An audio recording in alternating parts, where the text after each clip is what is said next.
I have quite a few images to show you guys tonight, and it was tough to try to figure out which one to show you first. Now, those of you that like to argue that what I'm seeing is pareidolia, apophenia, or just the product of a very overactive imagination, perhaps you'd like to argue with some Navy pilots as well. I'm sure many of you are aware of the recent disclosure that Navy pilots have had these tangles with things they've described as Tic Tac craft. Now, just describing that alone, in the era that I was in, would have lost you your security clearance right off the top. And those pilots have to have them. So, it's not surprising to me that it's taken this long for this to come out. Now, this particular picture is a little bit out of scale with how big these things are, and I would like to show you the official statement from the pilots, and then show you what I found on the ice, clear as a bell, in Antarctica, in not one, not two, but three separate locations. Okay, this is the wiki for the USS Nimitz UFO incident, pardon me. Alrighty, we're going to jump down to visual sighting. When the same event, speaking of this group of contacts that appeared on radar, occurred again around 9:30 Pacific Standard Time on 14 November 2004, an operations officer aboard Princeton contacted two airborne U.S. Navy Boeing FA-18EF Super Hornets from USS Nimitz flying a combat exercise at the time. The aircraft were two-seat variants, and each pilot was accompanied by a weapons system officer. So we had a grand total of 4 officers that were witness to this. Now, Princeton's radio operator, Kevin Day, directly instructed the pilots to change their course and investigate the unidentified radar spot observed by Princeton's own radar. They had been observing this for a matter of days, not just on the Princeton, but on other craft as well, and from the air. This was done to determine if the objects posed any collision danger to an upcoming air defense exercise. A radio operator on Princeton, however, asked the pilots if they were carrying operational weapons, to which the pilots replied that they were not, and that's normal procedure. Weather conditions that day showed excellent visibility with a blue sky, no cloud cover, and a calm sea. When the jet fighters arrived on site, the crew of 4 saw nothing in the air nor on their radar. On Princeton's radar, however, it was noticed that the object had now dropped from 28,000 feet to near sea level in less than a second. As the pilots looked down at the sea, they noticed a turbulent oval area of churning water with foam and frothy waves, the size of a Boeing 737, with a smoother area of lighter color at the center, as if the waves were breaking over something just under the surface. A few seconds later, they noticed an unusual object hovering with erratic movements about 50 feet above the churning water. Both Fravor and Slate, two of the pilots, later described the object as a large, bright white Tic Tac, 30 to 46 feet, that's 9 to 14 meters, with no windshield, porthole, wing, or empennage, and no visible engine or exhaust plume. Okay, so now we have a description of the shape and the size. Now, without any further delay, we're going to go to Antarctica.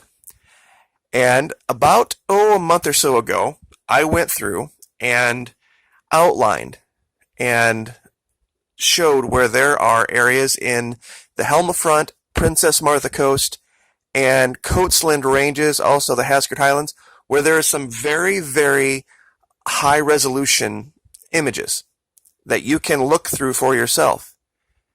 Now, let me show you what I found over here in one of the high-res regions.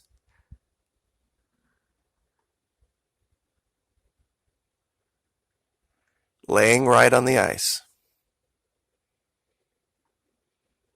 As you can see, it is very bright white. It is the shape of a Tic Tac. And let's go ahead and measure.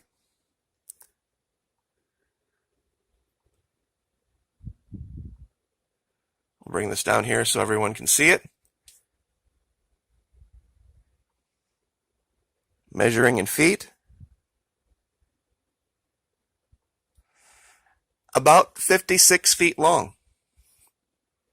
In meters, 17. So this is a little bit larger than what they described, but they're also describing a craft flying outside of theirs at quite a distance that can move from 28,000 feet to sea level in about a second. So that they could have been off by a few feet, probably not out of the realm of possibility. Now, here's one location.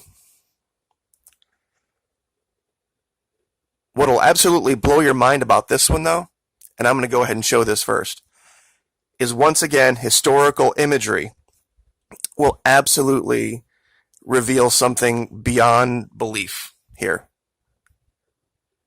This is the image, February 28th, 2012. Now, here, the satellite clearly took a picture at night. Yet what do we see? For some strange reason, in this region, there is a giant, glowing, white, unknown thing that looks very much like a Tic Tac craft. Everything else is completely darkened out. And once again, I'll go back to where we were. Here's 11/27, 2012. 11/27, 2011. Here is February 28, 2012. Now, strangely enough, it does seem to move just slightly from here to here. But why everything else in the region would be totally dark is beyond me. And if you look very closely, there is some light in the upper regions. I'm not sure what this is from, but it seems like if the light was going right through the mountain here. As if this was maybe some kind of a base, some type of a hiding spot right through here. But this is just one location. Let me show you another. Completely different part and in a completely different region. This is from March 15th, 2004. Now you would think, well, that's just a pool of water on the ice. It's a very strange shape for a pool of water. Usually water pools in more of a round shape, and you can see some kind of a leading stream to it, or river. This one doesn't seem to have one. Let's go ahead and measure this.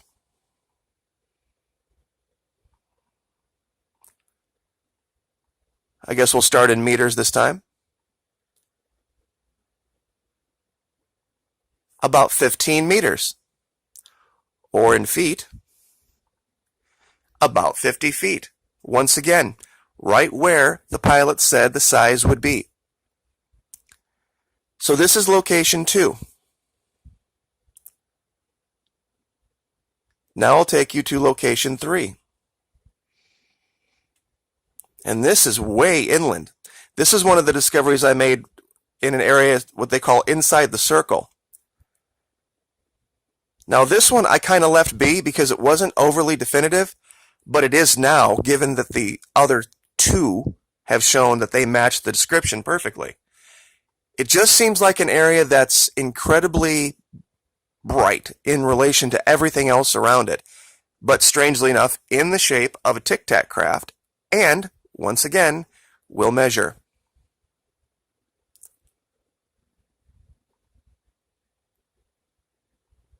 This one is a little larger.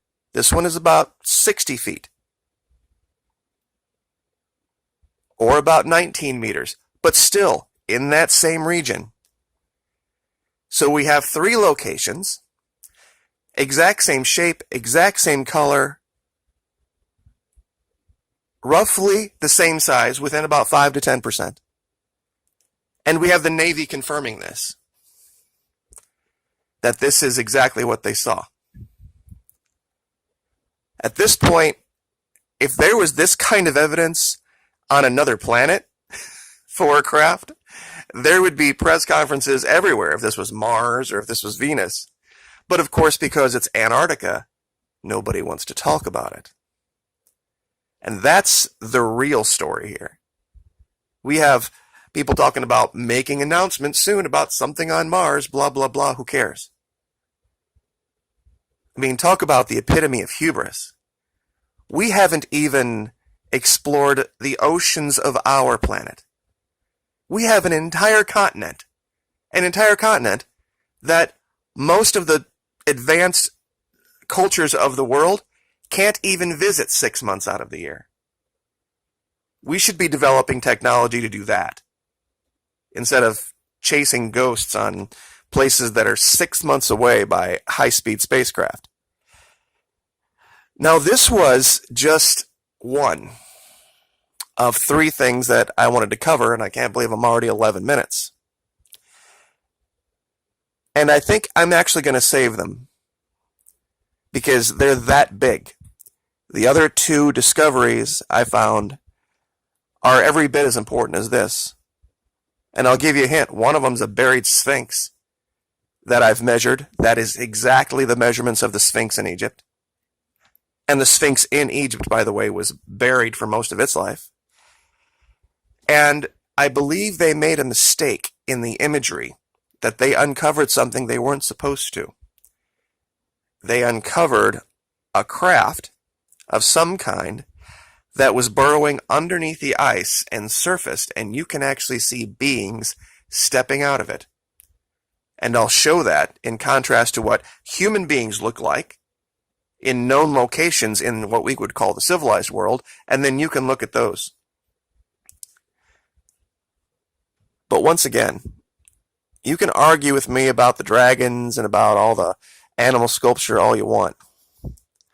But I really don't think you're going to argue that these pilots didn't see what they saw. Like, share, subscribe.